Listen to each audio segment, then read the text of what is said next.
President Joe Biden's press conference earlier today was absolutely spectacular. It was epic. If you were listening for content, they revealed what's really going on behind the scenes. I am more convinced now than I have ever been that they have realized their error. Never interrupt your enemy when he is making a mistake. Guys, when I explain this to you, you are going to absolutely jump out of your chair with joy. This is the mistake they've made. It has to do with the border. It has to do with Florida. It has to do with the economy. Now, I can sum this up in basically one picture. People have been flocking to the south, to Florida, in droves.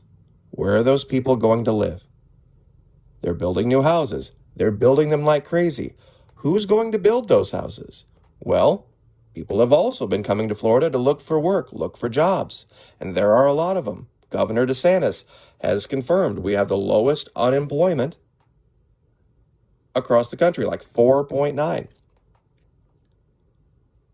The workers that left those northern states are going to have to be replaced by those northern states if those northern states are going to have any kind of a rebound, any kind of a boom. Where are they going to get those workers?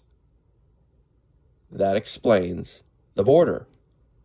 If you listen to talk radio, they're talking about, all of the people coming across the border, they're all young men, age 16 to 20 something. Perfect age for swinging a hammer, for troweling mud, for driving a shovel. All those workers came to Florida, came to Georgia, came to Texas. And now the northern states, if they're going to rebound at all, have to replace those people.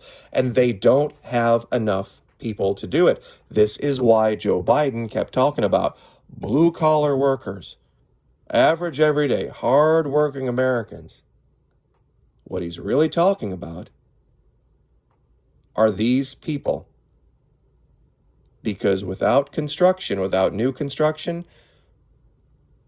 gas prices are still going to go up and up and up. And there's going to be nobody to drive the tax revenue back into D.C. He even referenced dues-paying union members. And he got very animated about that. This is what they're fighting up north.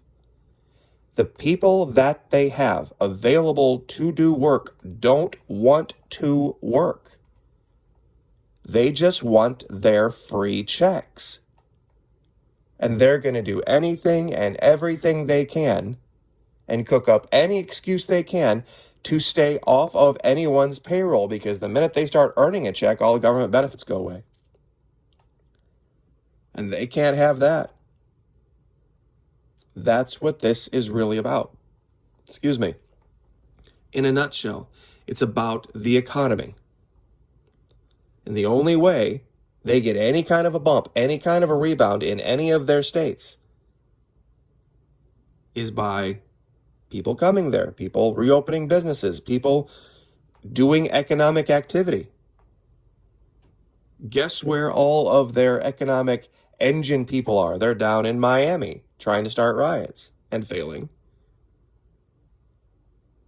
They're not going to go back up north, and they're not going to, they're going to go back up north one way or the other. They're not going to go willingly, but they're not going to go up there wanting to look for a job or wanting to work.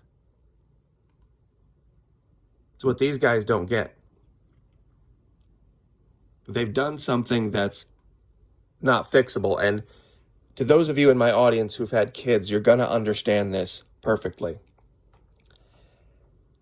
If you want a kid to do something or not do something, you don't just tell them one way or the other, because they will do the exact opposite. Let me give you an example. Let's say you hear one of your kids, older kids, teenagers, listening to rap music, and it's bad rap music, and you come and say, there's going to be no listening to rap music in this house, not while I'm in charge, blah, blah. All they're going to do is make sure that you're not around and that you don't hear it.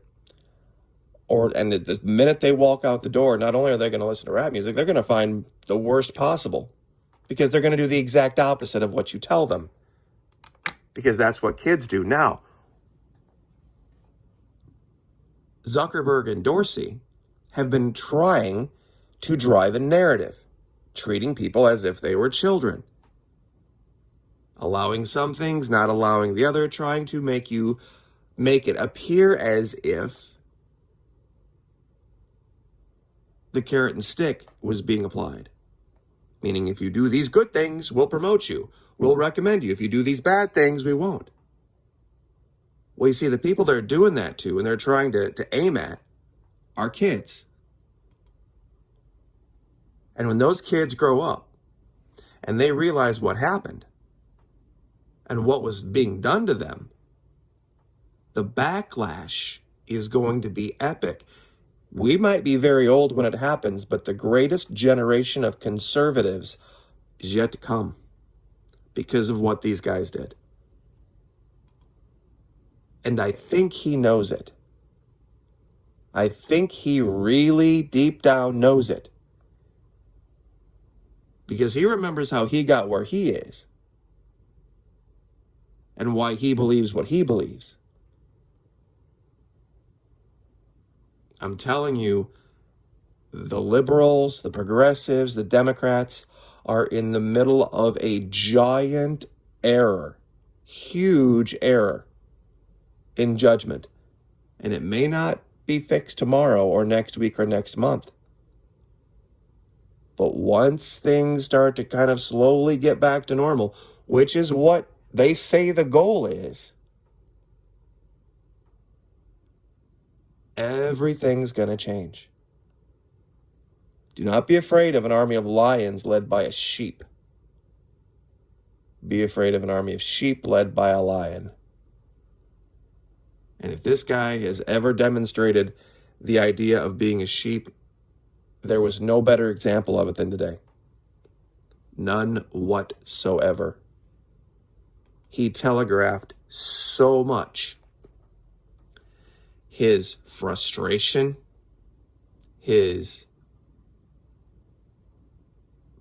being perplexed at why things aren't going the way he wants them to go. He blames the media, he blames the Republicans in Congress, but supposedly the Republicans out in the world are supporting him. It's make-believe. It's nonsense.